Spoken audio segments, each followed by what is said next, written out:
What is up, everybody? Welcome back to the Teens Talk Movies podcast feed, and we have episode 2 of the Teens Talk Movie Show, and today we are talking about Star Wars: A New Hope. I don't know why I just did that voice. Anyways, Star Wars. Anyways, I am your host. My name is Tito. That's my Spanish name, actually. My name is Trevor. And we have my co-host over across the computer screen because we're living in a deathly time. And his name is? Deathly. Kiko. Tito and Kiko, to the rescue. We are the Tres Amigos. The third one got killed and is in the closet over there. Say hello, Bandito. He says hello. Oh, dang. I thought he was dead. Well, you know how it works. Exactly. He's my Franken weenie. Wait, So the movie? Really? Yeah, it's a Burtt movie. I've not seen it. I don't know. Neither have I. Speaking of Tim Burton, I just watched Batman '89 last night. Yes. Nice. Which we'll be watching later on in this show. Well, I didn't actually finish it. I still have 20 minutes left of it, but I'm almost done. I liked it. Gotham's just like so dark in that thing. Yeah. I hear birds on your end. Yeah. I am outside on my front porch. Nice. So you will get some nature in this Star Wars probably a lot of bickering. I almost called it a New Hope review, and I don't know how much of a review this is, and more of just like a random thoughts about A New Hope, like generally about A New Hope. But anyway, should we start? You want to go and talk about like the facts, like the director and actor and composer and stuff like that? Yes. Go ahead and do that while I sit back in my chair and relax. We are gonna go through the cast as always. We're gonna go through the top build and then the most important characters. Okay, top build cast on IMDb: Mark Hamill as Luke Skywalker, of course. Harrison Ford as Han Solo, yes. Carrie Fisher as Princess Leia Organa, rest in peace. Alec Guinness, Ben Obi-Wan Kenobi. Ben, I love how they act like Obi-Wan's his middle name. I am Ben Obi-Wan Kenobi.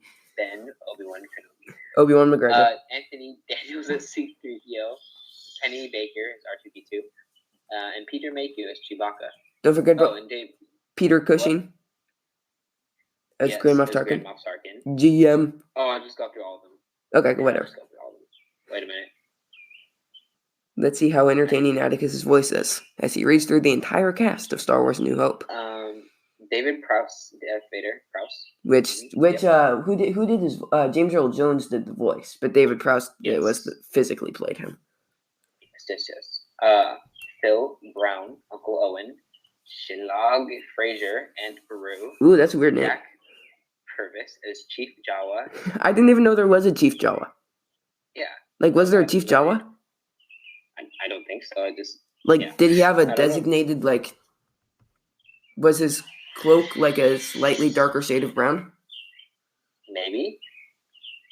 I don't know. I didn't recognize it. Alex McCrindle as General Dodonna. General Jan Dodonna. Use his first name. Oh, nice. Eddie Bryant as General Willard. Drew Henley as Red Leader, or Drew. Oh, never mind. It's just Red Leader.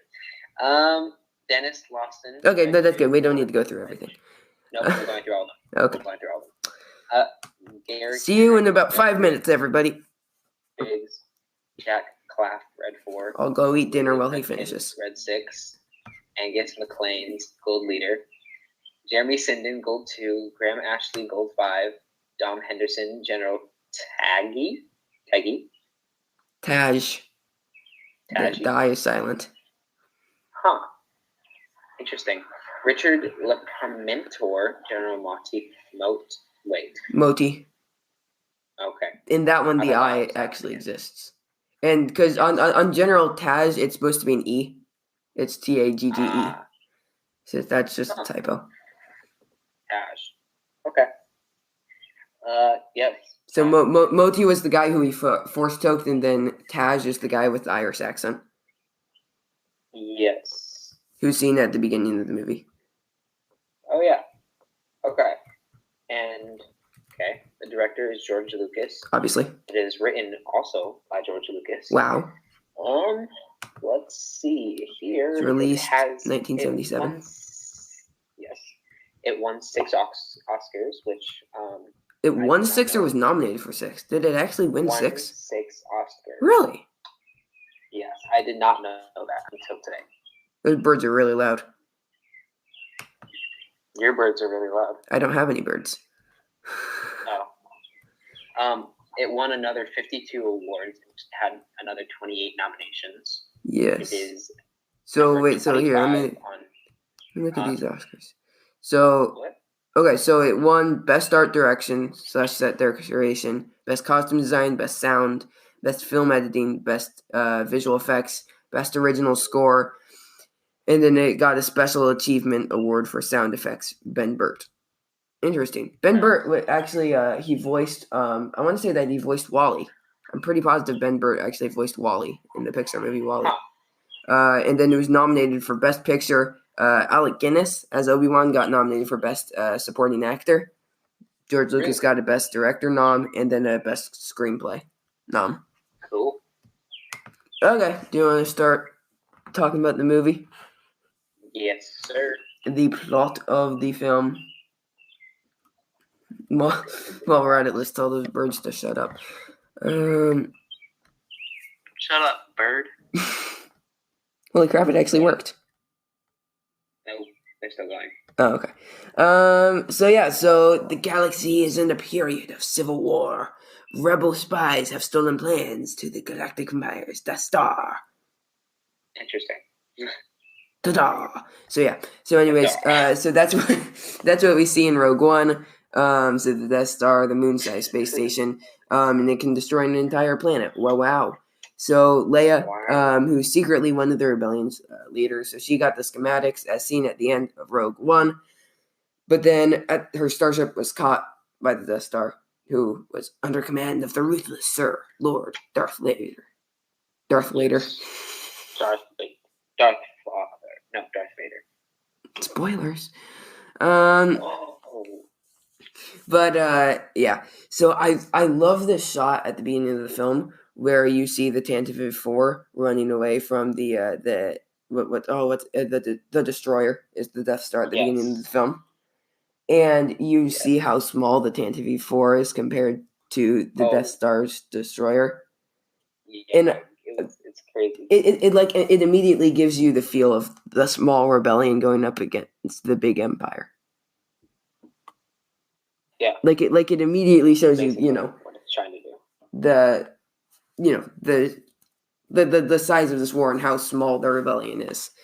So and how little they stand a chance. So anyways, they get sucked in there.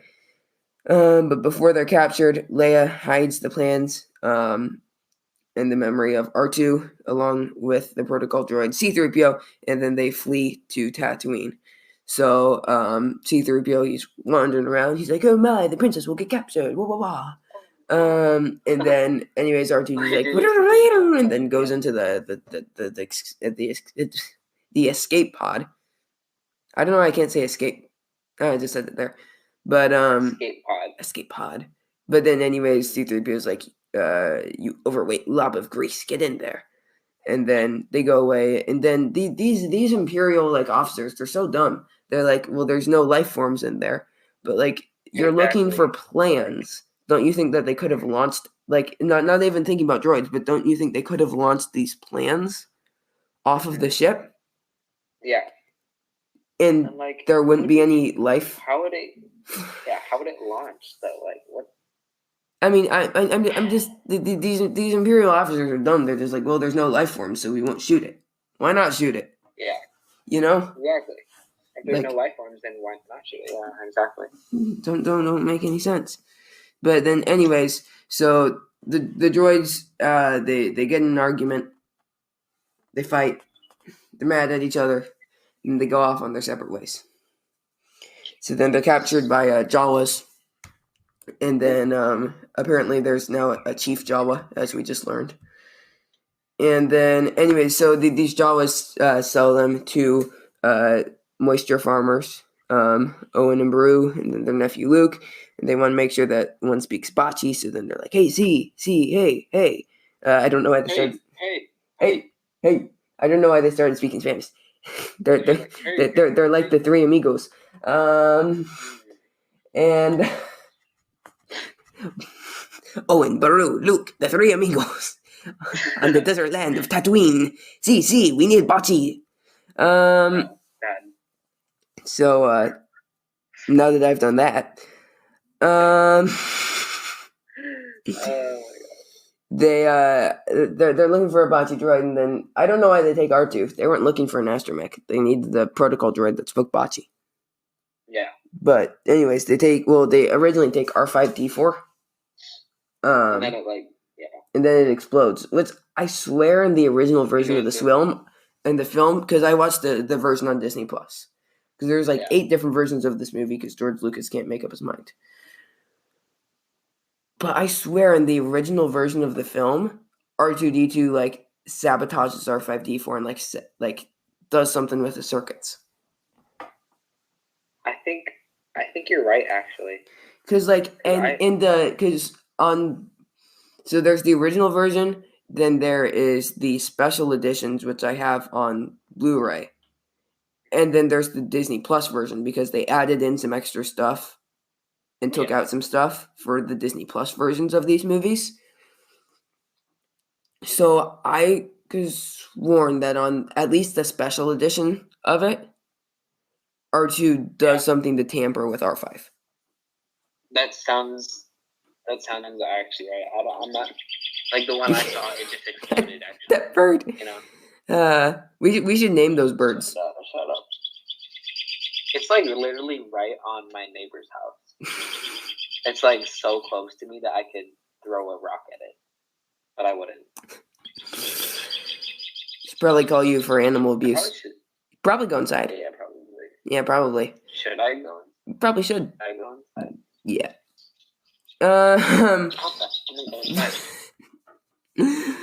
But so I was gonna say I could have swore that R2 does something to R5 early in one of the earlier versions of the movies. But here, I'm gonna go ahead and mute you until you get settled. So if you don't mind. Or can I do that? I don't know. But very impromptu show here, everybody. Okay. So then anyways, they end up with R2 and C-3PO. Here's a bit of trivia. Do you remember how many different languages C-3PO speaks? 1.3 million? 6 million. What? 6 million. 6 million? Uh-huh. 6 million. Yeah. Or he can speak 1.21 languages. Nice. Yeah, Back to the Future references, everybody.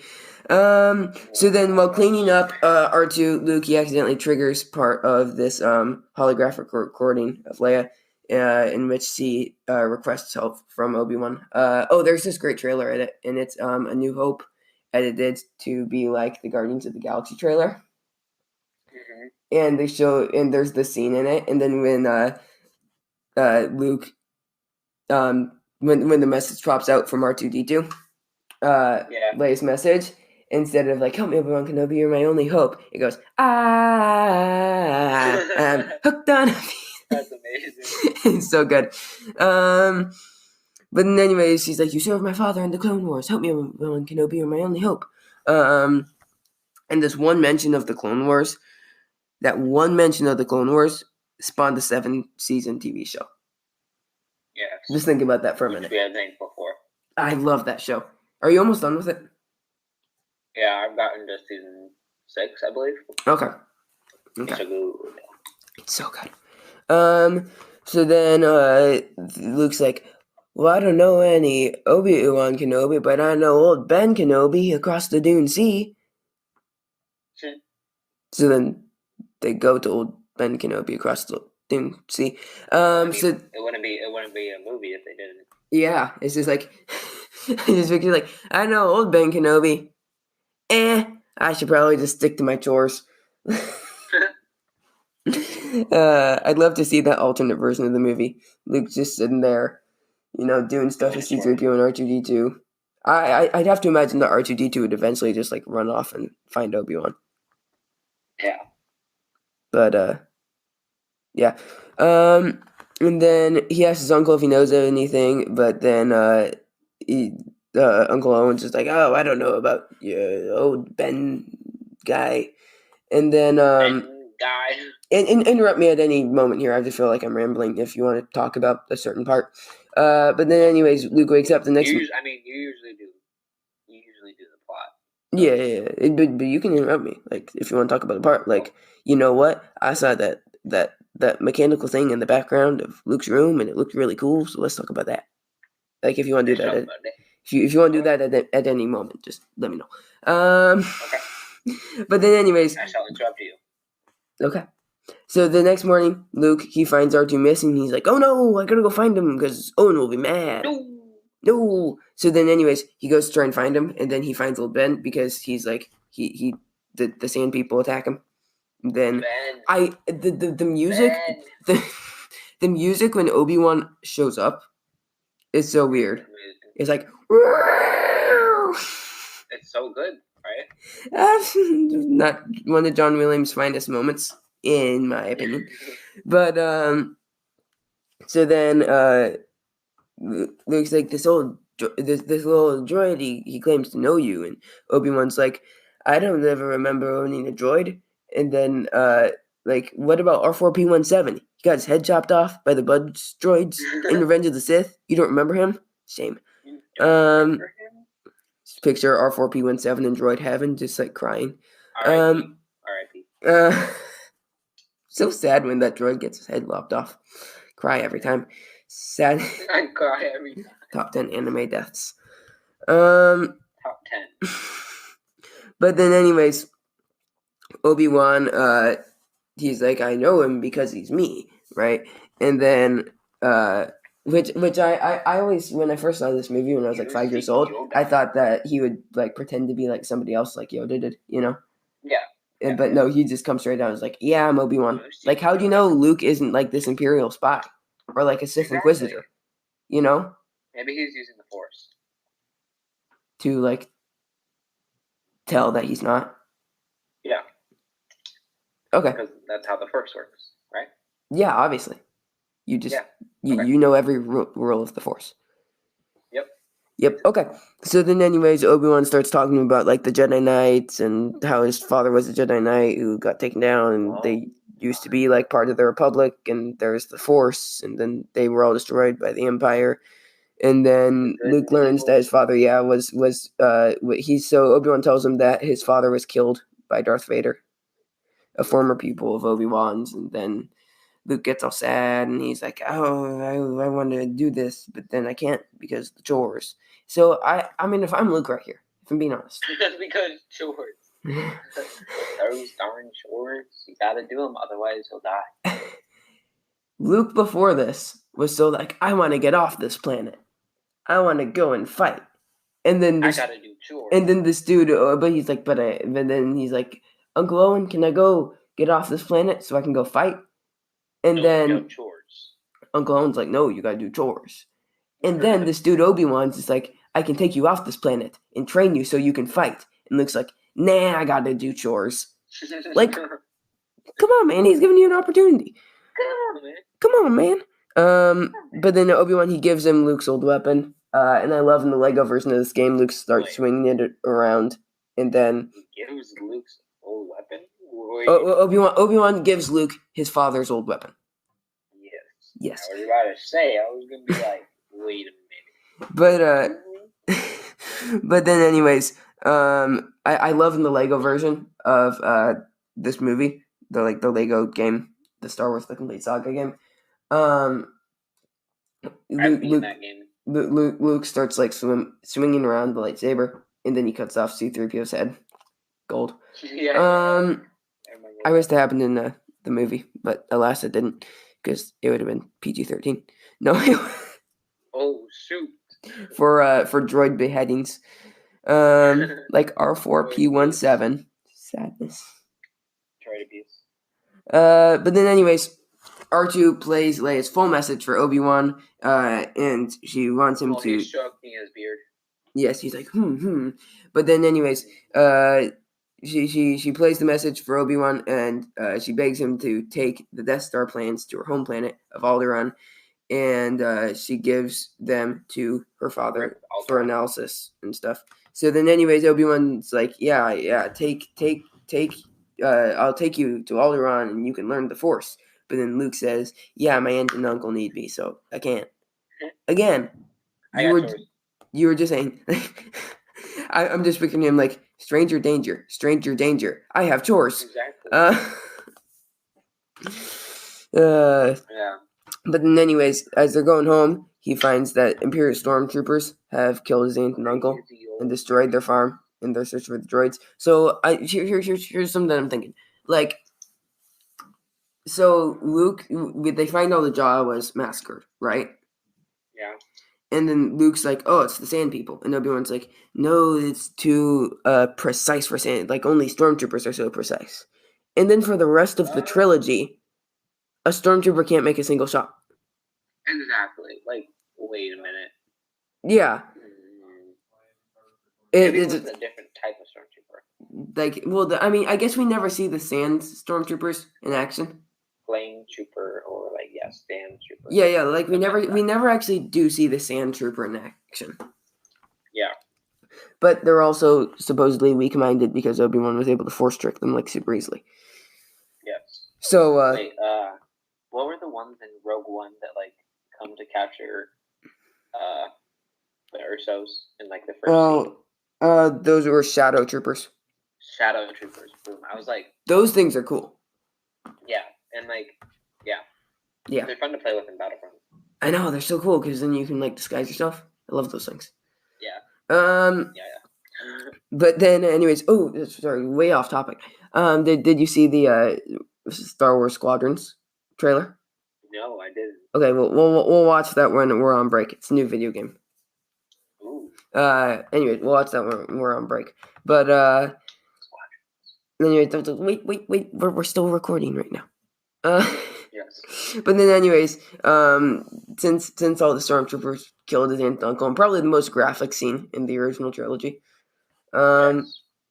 I mean, I just realized I just had this thought right now. Both Anakin and his brother Owen both got burned. Dang. Whoa.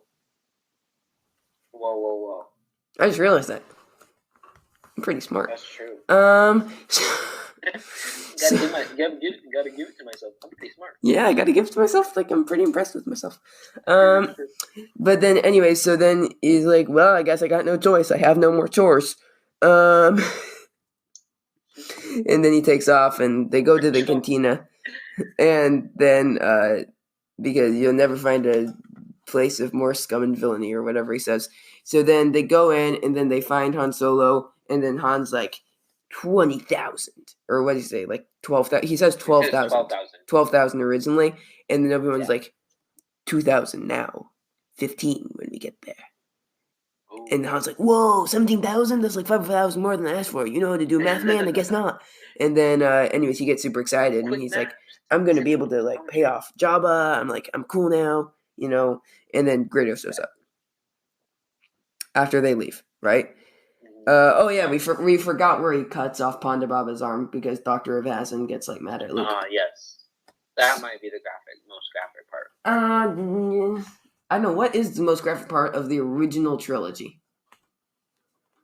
It's either that or when Darth Vader is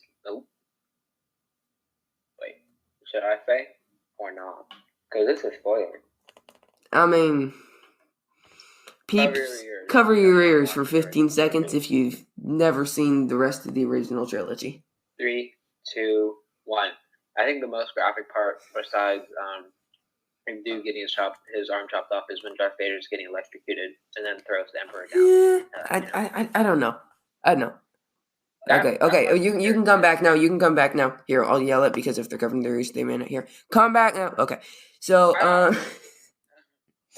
but yeah, I don't know. I really don't. What do you think is the most graphic part? I'm still going with Owen and Baru getting burned. If you guys would like to tell us your most graphic part, then you can send us an email at teenstalkmovies@yahoo.com. Yeah. Plugs. Do You can also while we're on the plugging, you can also join us on Patreon at patreon.com/teenstalkmovies. Wow, I'm great at this. Okay, now back to the show. Dang. Wow. So then so then Greedo comes up and he's like, "Wala la la solo," and then you owe me money, and then I can't talk anymore. You talk. Whoa, talk. Then he's just like, "Yo, I'm about to shoot you," and then Han's like, "Nope, I shoot first," because Han shot first. Han shot first. Yep, basically. Yep. I can talk as well. Yeah, obviously.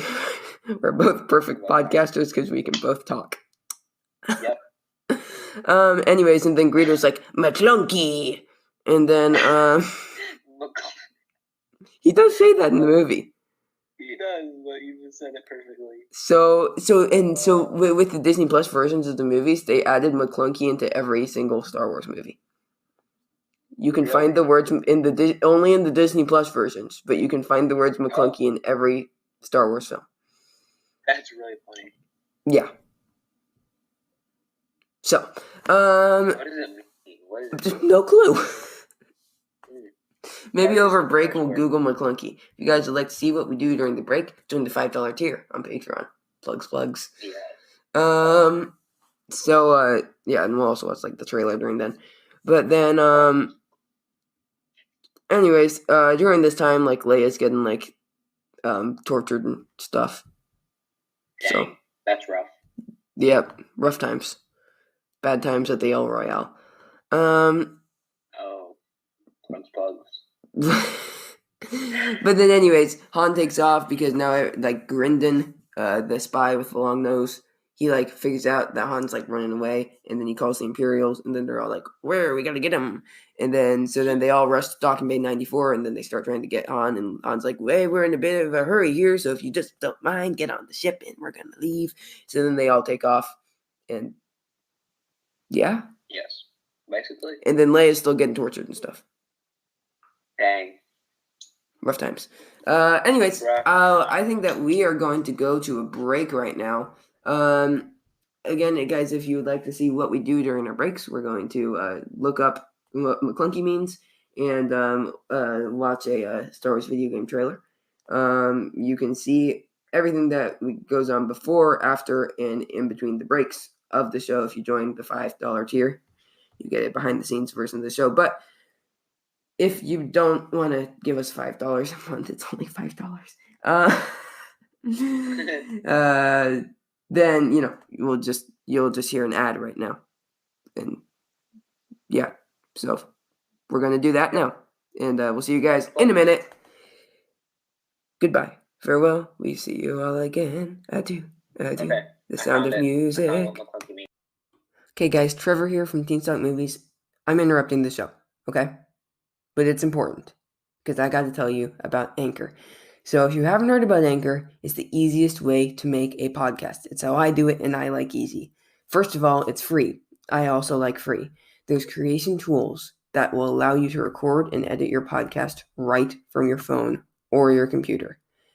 And Anchor will distribute your podcast for you, so it can be heard on Spotify, Apple Podcasts, and a whole ton of other ones. Which is also good, because it's easy. You can make money from your podcast with no minimum listenership. That's why I'm recording this ad, because I like money, and I hope you do too. It's everything you need to make a podcast in one place. So go ahead and download the free Anchor app or go to anchor.fm to get started today. Okay, let's go back to the show. You're probably done hearing from me. Okay, bye. Hello, everybody. Welcome back to this second half of the show. We just, if you're a patron, you just heard us be very excited over Hera being in the Star Wars Squadrons game. And if you're not a patron, then you just heard an ad. So us talking about Star Wars games is much more interesting than ads. So if you want to, and also learning what McClunky means. Yeah. So if you want to, support some Patreon, $5 a month for the behind the scenes show, it's just not that much money. Please give me money. I'm broke. No. Oh my gosh, that's not how you get patrons, bro. It was a joke. It's a joke. It's a joke. It's a joke. Anyways, should we go back to this? Yes. So then, so Tarkin, he orders the destruction of Alderaan because Leia, he's like, I know how we'll get her to break because we know that she won't lie. And then he's like, it's either Alderaan or where the rebel base is. And then she's like, it's Tatooine. It actually puts up a pretty convincing, performance. And Tarkin believes her, like not even thinking for a second that she could be lying. He's just like to Vader, oh, I told you she would tell us. Okay, I thought you'd say something. I was muted. What did you say? My sister walked into my room and was like, yo, is this your book? And I'm like, yeah. So, repeat the question. That's my first to repeat the question. No, I was just talking about Tarkin torturing Leia and stuff. Yeah. So then they end up, and Tarkin's like, well, we're going to destroy Alderaan anyway. Send the Scout Force to Dantooine. And then they blow up Alderaan. And there's a great, so if you get this anthology book, it's called From a Certain Point of View, Star Wars Anthology. And there's it's just a whole ton of Star Wars short stories. There's a great short story in there. That is Bail and Breha Organa on Alderaan. And it's their last moments. Like they see the Death Star shooting out the laser, and it's their last moments in just what they're thinking right before they die. Dang. And it's so good though. Yeah. It's incredible to read. Speaking of Star Wars books, I'm reading Phasma. Ooh, okay. Really, really good book. Yeah. Dooku Jedi Lost, so it's only an audiobook. It's really good though. It's about Dooku being like Dooku before he turned dark and when he was still a Jedi. Ooh. And like you also get it's also you see like where Dooku's like a youngling and a Padawan, and then you get like serious like Harry Potter feels with him and his friends. Nice. So that's pretty cool. But anyways, way off topic.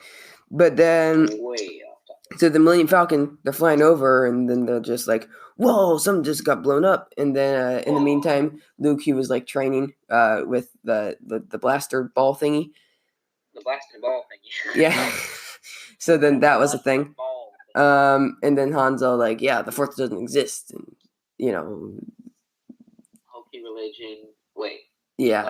Yeah, you got it right. Blah, blah, blah. The blaster by your side is all you need. I don't know. Yeah, I feel like there's some sort of religious metaphor in there somewhere. Yes. But which is pretty cool of George Lucas, actually. Well, actually, like so a lot of people look at Anakin as the chosen one, and born without a physical father. Like look at it as like a serious metaphor of the Christian religion. So that's cool. Yeah. Except Jesus didn't turn into Darth Vader. So oh, that's an image. Oh my gosh, that's actually kind of You said it. Yes, I did. Heard it here first, folks. So, anyways, the Falcon shows up and thinks Jesus is Darth Vader. Obviously. Obviously. So then the Millennium Falcon, would that make us all Luke Skywalker and Leia Organa? Yeah. And married Magdalene is Padme. Facts. So. Wait a minute. Got to think about this. Wait a minute. I think we just discovered the true meaning of Star Wars. Yeah. Crazy. So then, anyways, the Falcon shows up and the whole thing's blown up, and they're like, hey, look at that moon. And, well, first they see this TIE fighter, and they're like, how do you get out there? Oh, look at that moon. Wait, that's not a moon. That's a starship. And then they all get sucked in. It's not a moon. It's not unusual. But then anyways, so they're all in there, and then they figure out that Leia, she was being transferred from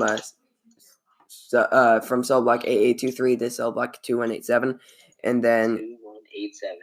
Finn's number. Like Finn's number. Yep. So then anyways, they do that, and then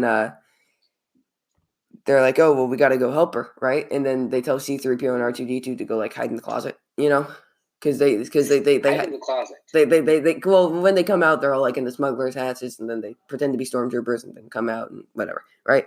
So then you guys don't know what happened. You watched the movie. Hopefully, please watch these movies with us. It makes this a lot more easy for us. Yes. And easy. You don't have to worry about spoilers. Yeah. So then, anyways, they're doing their thing, and then they're on the Death Star, and then Obi-Wan takes off because he's trying to like shut down the tractor beam and stuff. But then he also realizes Darth Vader's there, I think. Have you seen Star Wars Scene 38 Reimagined? Because Scene 38 is the battle between Obi-Wan and Vader. Have you seen Scene 38 Reimagined on YouTube? It's pretty good. Not reimagined. Yeah, if you want to check out Scene 38 Reimagined, it's really, really good. But what else are we gonna talk about? Oh, yep, this movie. Yes. So then they want to go and try and rescue Leia, and Han's like, I don't want to, and Luke's like, she's rich, and Han's like, ooh, I want to. So then they all go, and then they put these the binders on Chewie, and then pretend like it's they're transferring him. Do you know what cell block they claim to be transferring him from? Me? Yeah. Cell block 13. They say that we have a transfer from cell block 1138. 1138. So there's 13 in there, like 1 and then 1 3 and then 8. Yeah. You kind of got it. Close. Yeah. Yeah. Simple trigonometry. So then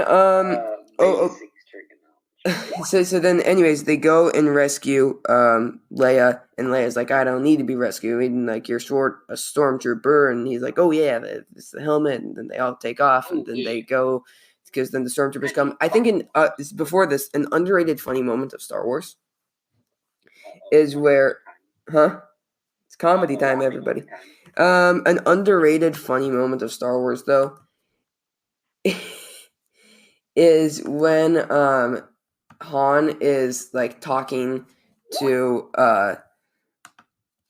when Han is talking to the guy over the speaker. Oh, right. And then he's trying to like have this conversation with them, and then he asks him a question. He's just blast, and he's like, boring conversation anyway. Very underrated funny moments of Star Wars. Very underrated funny moments. Yeah. That's it's actually pretty good. So then they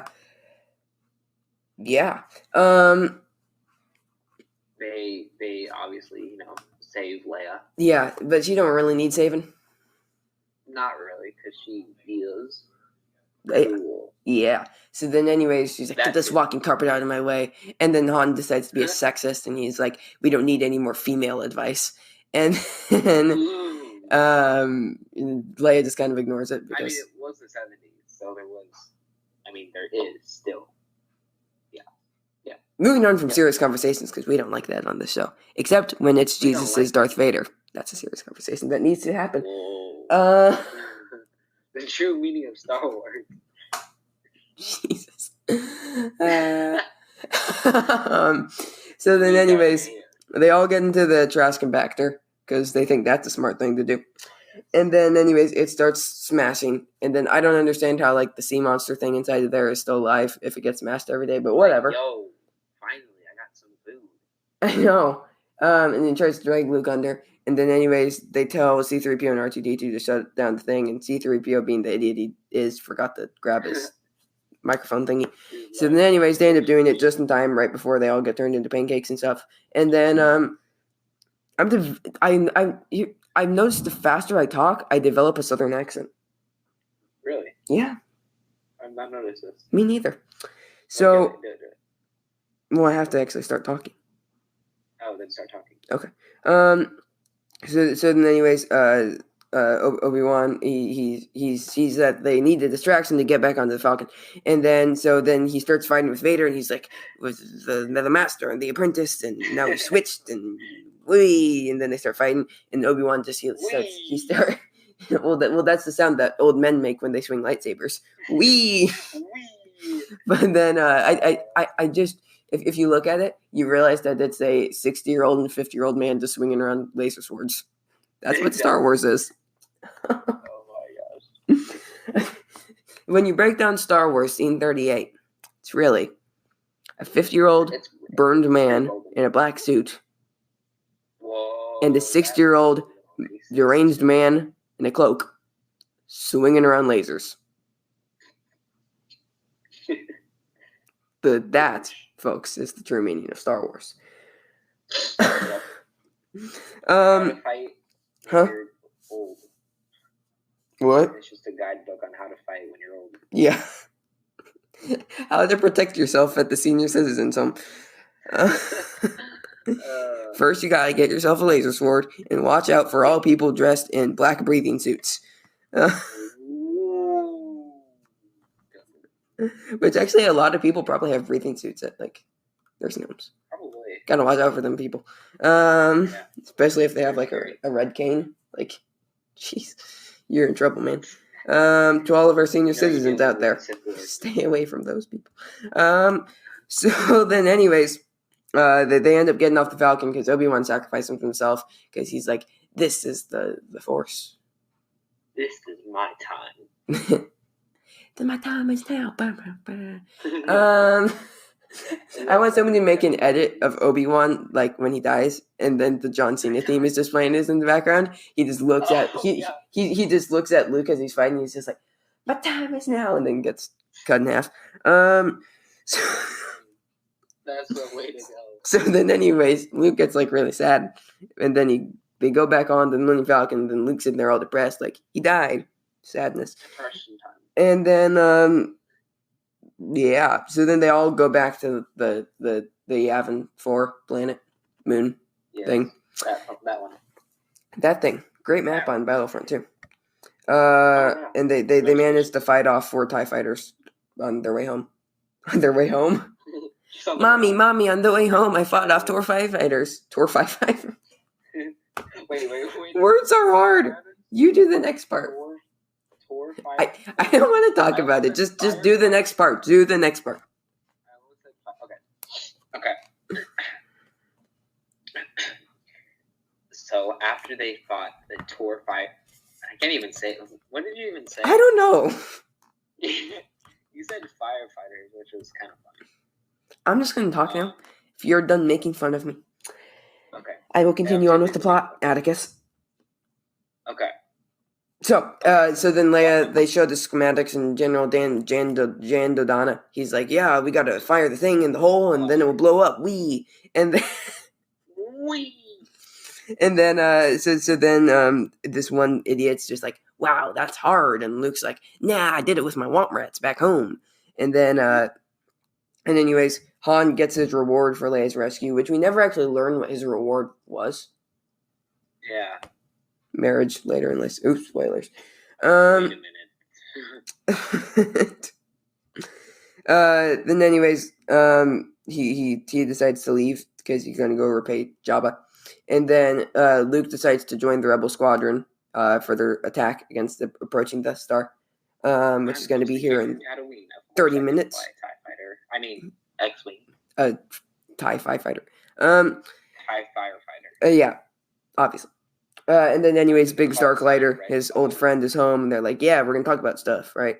And then they're all making their trench runs, and then people are dying, and then Red Leader tries to shoot, but then misses.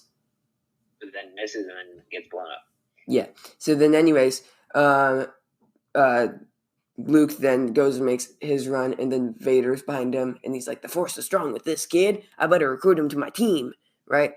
Like on the dodgeball field when you're like, hey, this kid's good. Let's sign him to a contract, 5 recess deal. Wait. I just started talking. So then, anyways, all of a sudden, Han Solo comes back and he shoots him, and Vader's like, "What?" And then shoots him, and What? then Vader goes and spirals off, and then lands on a planet. And then in the book, we learned that he lands on a planet, and then Luke goes and hunts after them, and then they have their first lightsaber fight. Dang. So read books, kids. Pretty cool. You learn about Star Wars stuff. You learn about Star Wars if you read books. Yeah. So then Han comes back and shoots him, and Han's like, "Wahoo! Now go get him, kid!" And then Luke gets guided by Obi-Wan's spirit and turns off his computer, and then shoots the Death Star. Wait, what computer? His targeting computer. Oh, right. And then, anyways, Tarkin and all the Imperials on board die, and then they all come back, and they're like, "Woohoo!" But then I'm sad because Biggs died, and then R2-D2's like, all like shredded and stuff, and C-3PO's like, "I'll sacrifice my parts," and then, but then he doesn't have to because they figure it all out, and then they all go to the ceremony, and then everybody gets medals except Chewie because there's Wookiee racism. Yes. Wait a minute. So yeah, that's Star Wars. Any things that stood out to you? Any shots or lines or anything that stood out to you? I love any scene on Tatooine just because of how I don't. It's just like super like dank and dark. Yeah, and I like the scene where Luke looks out onto the two binary sunsets. And then like the theme song's playing in the background. It's just like it's so awesome. That's like the best scene ever. Yeah. No, the binary sunsets theme is so good.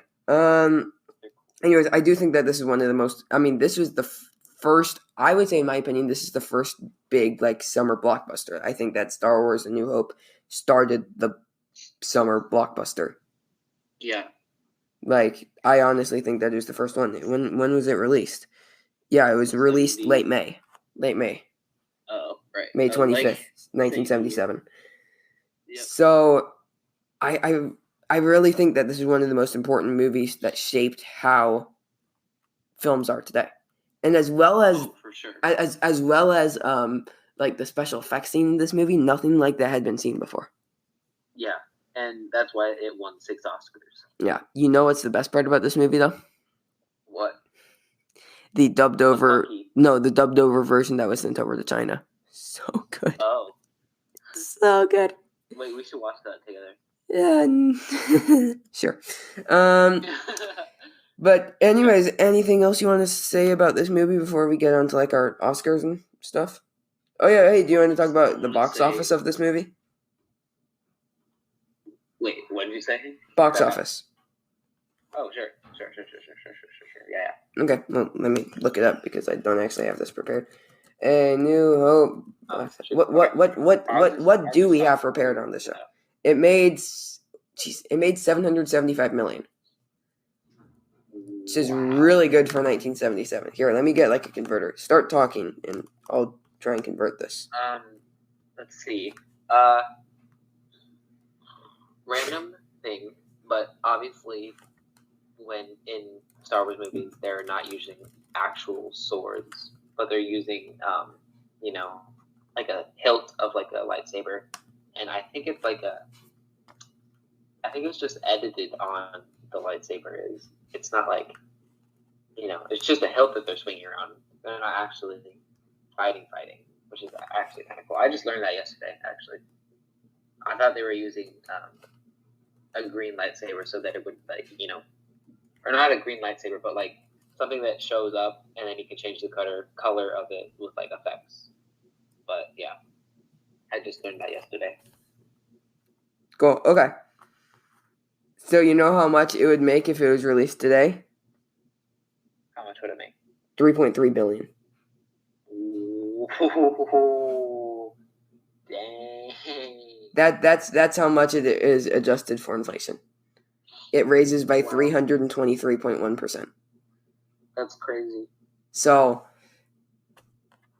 yeah. Good Good for George Lucas. He made some bank.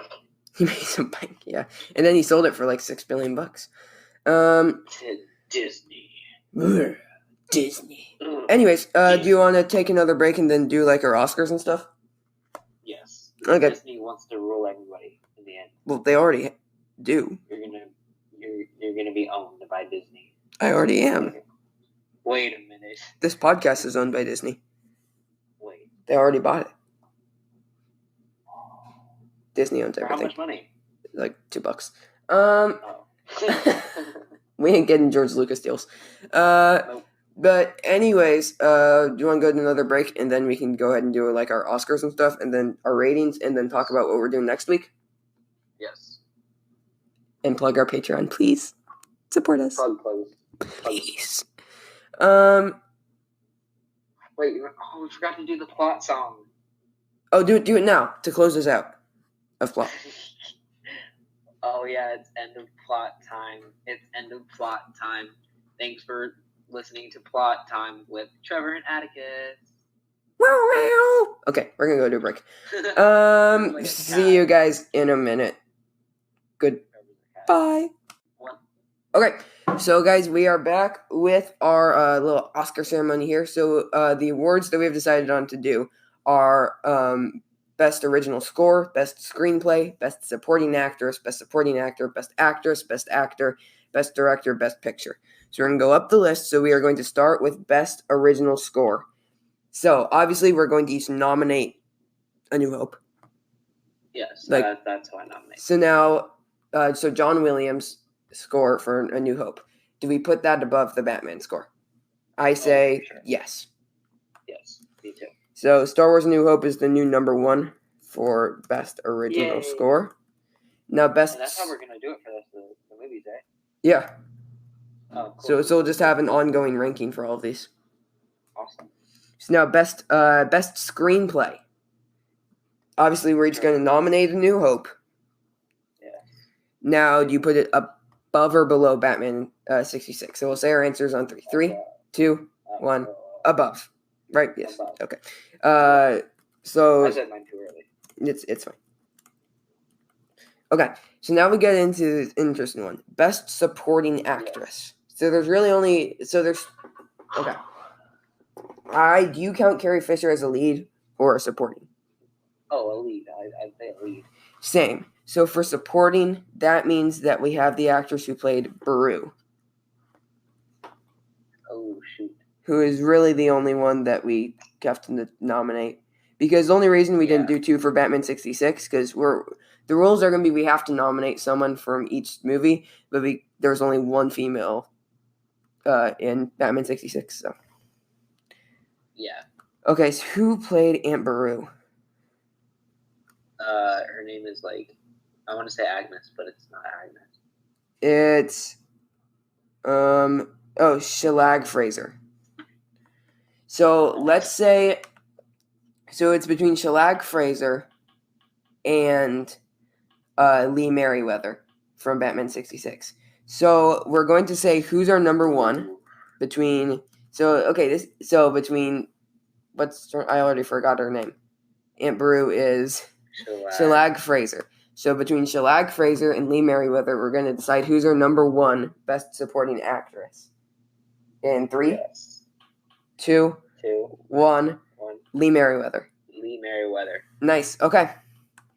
So I think Aunt Beru just didn't have enough. She just didn't have enough. Yeah.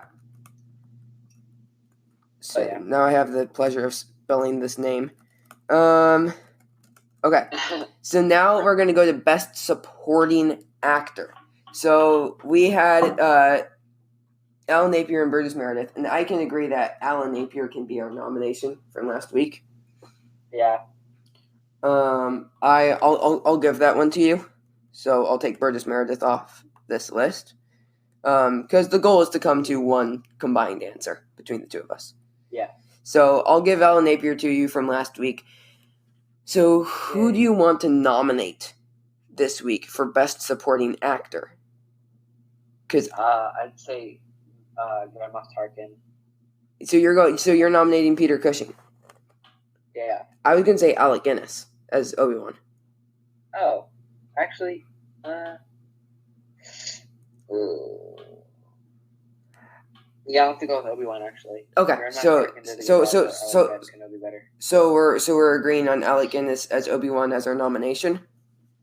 Yep. So now on 3, we'll say whether we're going to put Alec Guinness or Alan Napier as our number 1.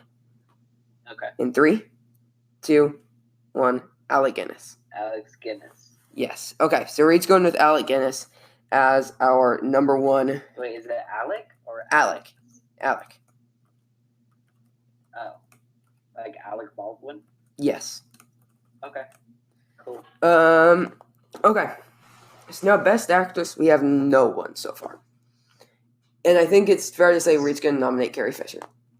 Yeah. Which means that she automatically goes into the number 1 spot. So, yay. That was easy. Nice job, Carrie Fisher. So, now, just a minute. Okay. So then, now we go to Best Actor. So now, we're going to have to decide from last week about Adam West or Burt Ward. Okay. I think we would have to go with Adam West because we kind of considered Burt Ward as a name. So are we going to go with my pick of Adam West for last week? Yeah. Yeah. So then now we have a pick here of whether we want Mark Hamill or Harrison Ford to nominate. I know who I'm nominating. I mean, Luke is the main character. Okay. I don't know. I'd say Mark Hamill. I'm going to nominate Harrison Ford. Ooh, okay. I feel like Harrison Ford, while Mark Hamill was, I would say, more of the lead in the film, yeah, I feel that Harrison Ford played the character of Han Solo is so much more like, I feel like somebody else could do Luke Skywalker. I don't think anybody else can do Han Solo. Yeah, true. So what's your argument for Luke? That he's the main lead. That the story focuses on him and his journey. Okay, yeah, I guess that's a good point for Harrison Ford. I'll have to say Harrison Ford. Okay, so are we going to go with Harrison Ford? So now Harrison Ford or Adam West? 3, 2, 1. Harrison Ford. Harrison Ford. Yeah. Yeah. And there are other opportunities. I feel like Mark Hamill definitely grows into the role. Like, I'm already thinking for Return of the Jedi, I would definitely give Hamill the nom. Yeah. So there are other opportunities for Hamill to get on. And then for Best Director, George Lucas is obviously what we're doing. And are we putting George Lucas above Leslie H. Martinson? Yep. I say yes as well. So that puts George... Voted anonymous. Yes. So now we are down to Best Picture. So we are going to give our ratings in a minute. But now, after 2 movies, here is what we're at. For Best Original Score, we have John Williams, Star Wars: A New Hope. Best Screenplay, we have George Lucas for Star Wars: A New Hope. Best Supporting Actress, Lee Merriweather for Batman 66. Best Supporting Actor, Alec Guinness for Star Wars: A New Hope. For Best Actress, we have Carrie Fisher for Star Wars. Best Actor, Harrison Ford for Star Wars. Best Director, George Lucas for Star Wars. Now, Best Picture, we're each going to give our ratings of Star Wars: A New Hope. We'll say them on 3. Do you have your rating set? Out of 10 decimals count. Ready? 3. Okay. 2. 1. 9.2. Strong 9. Strong 9? Okay. So that means, 9.2, strong 9. So what is your... What would you say? I'm going to go ahead and enter this in. But while I'm entering this in, why did you like this movie so much? Why is it a 9? It's a part of my childhood. And it's most definitely for me too. I grew up loving sci-fi just because of the Star Wars movies. Like, It's one of my most favorite movies. Oh, same. No, franchise ever. this is how I got into like these type of like quote unquote like geeky movies. How I got into Marvel and DC, and I'm getting into Star Trek and Harry Potter and Lord of the Rings and all these like fantasy sci-fi type films. Star Wars. It came from Star Wars. I saw this movie for the first time when I was 5 years old. I mean, and it's stuck with me ever since. I mean, and it reinvented. I feel like it's reinvented film. Yeah. No, I mean it's such a I don't genre-defying movie. It's amazing. No, I'll say that movies are perfect sometimes. I don't believe though that any movie can be perfect, which is why it isn't a 10 for me. Wait a minute. You say Back to the Future is perfect. I would say that it's perfect. Contradiction. I think that the screenplay is perfect. I wouldn't say that the overall film is perfect. Interesting. I feel that the screenplay is perfect, and films might be perfect as far as my enjoyment levels. Yeah. But as far as how well made the film is, understandable. I don't know if any movie can be considered perfect as far as how well made it is. Like no movie was made perfectly. Yeah. I think that's impossible. And you could argue that some of it's outdated. Some of the dialogue isn't great throughout the film, but overall, this again, I've said it before and I'll say it again. This reinvented film. Yes. So 9.1 that strongly beats out Batman 66, which sits at a 4.7. Ooh. So, but that is pretty much all for today's show. Do you guys do you want to tell everybody what next week's is, or do you know what next week is? I do not actually. You don't know what next week is. Okay, next week. I just assumed that it was Empire Strikes Back. It is not. Ooh. Next week. So this was 1977. Next week we're going to 1978 for the first Christopher Reeve Superman movie, Superman the movie, directed by Richard Donner. Cool.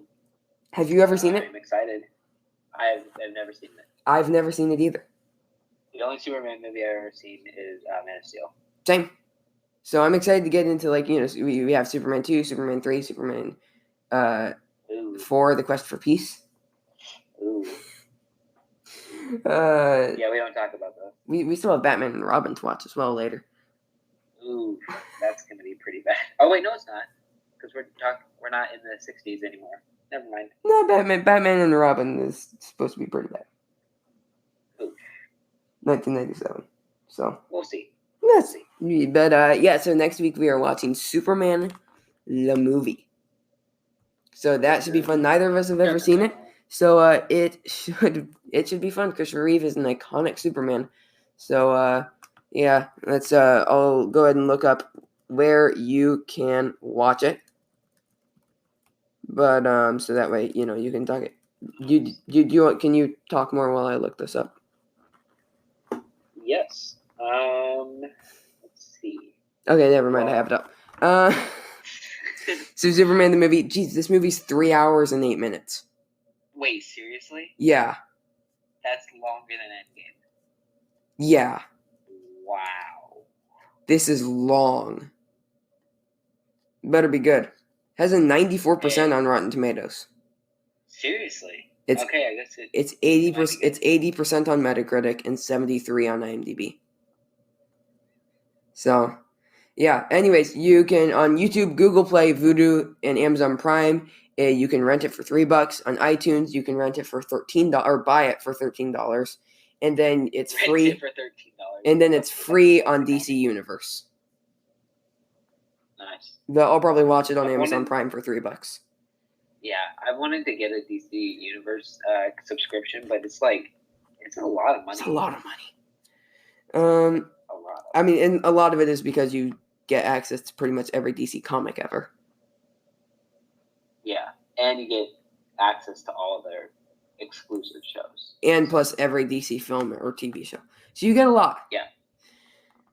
But yeah, okay, so that's what we're watching next week. We're going to devote 3 hours of our life. If you would like to also do that, the kind of the whole point of this show is to watch along with us. And if you guys want to send in, I mean, if you don't want to spend 3 hours and 8 minutes watching a Superman movie, then you could just watch the trailer and just go through the journey with us when we talk about it. Yeah. I mean, but no, if you guys want to watch it, and then send in a call, so guys can actually send in like voice calls through the Anchor through our Anchor FM page, or through the Anchor app. If you just go to Teens Talk Movies and call us. So yeah, but say hi. Yeah, say hi. Talk about these movies. Talk about what you like about us. Talk about what you don't like about us. Whatever you want. Tell us how to improve. Yeah. So, or you can also do that by emailing us at teenstalkmovies@yahoo.com. So, last thing that you can do, you can also support us on patreon.com/teenstalkmovies, where a $2 tier, you get the show 3 days early. $5 tier, so at every tier, if you like sign up for the $10 tier, you get the stuff from the $5 and the $2 tier as well. So $5 tier, you get an unedited version of the show plus the show 3 days early. At the $10 tier, your name will get mentioned every week on the show, as long as you're still on that level. And our thanks for supporting the show, plus everything in the previous tiers. Also, if you stay at the $10 tier for 3 months, then you will get a exclusive Teen Talk Movies laptop sticker. Perks. Yes. Perks. Also, we have a $25 tier where on our Discord, if you're at the $25 tier, then you will get to be able to talk with us in a producer chat about what to do with the future of the show and help make decisions about the show. But if you sign up for any level on the Patreon, then you can join our Discord and talk to us. Yay. So I think that is all for today's show. Atticus, you have anything that you want to say? Stay home, stay safe. Yep. So tune in next week for Friday for episode 3, Superman, the movie. But until then, just try not to die. And we'll see you guys next week. Try not. Goodbye.